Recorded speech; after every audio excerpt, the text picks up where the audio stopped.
मला मला एक जणानं आताच टाकले हो का तुमच्या हो का हो का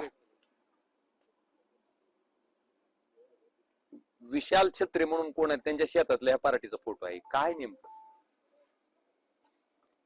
की काय कोण आहेत ते विशाल? मग तुम्ही शोध घ्या नाही आता कोण आहेत ती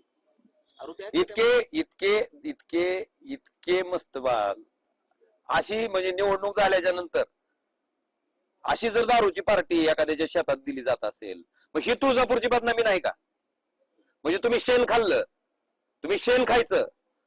आणि तुम्हाला विचारलं लोकांनी की तुम्ही का शेण खाल्लं म्हणून तर विचारणाऱ्याला म्हणतात तुळजापूरची बदनामी आहे आणि तुम्ही शेण खाल्लं ती नाही तुळजापूरची बदनामी तुम्ही ड्रग्ज घेतलं ते ड्रग्ज आणून इथं विकलं ते तुळजापूरची बदनामी नाही पण तुम्ही ड्रग्ज इथं आणून का विकलं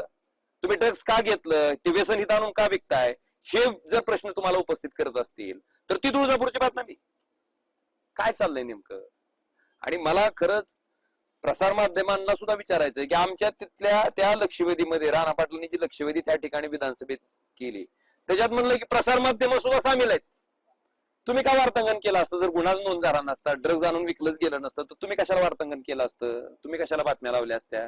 तुम्ही का ब्रेकिंग न्यूज दिल्या असत्या दिल्याच नसत्या वस्तुस्थिती जी आहे ती लोकांसमोर मांडणं हे तुमचं काम आहे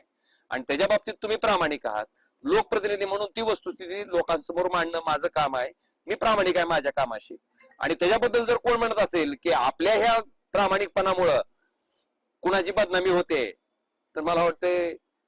त्याची बौद्धिक दिवाळखोरी झाली असं आपण समजायचं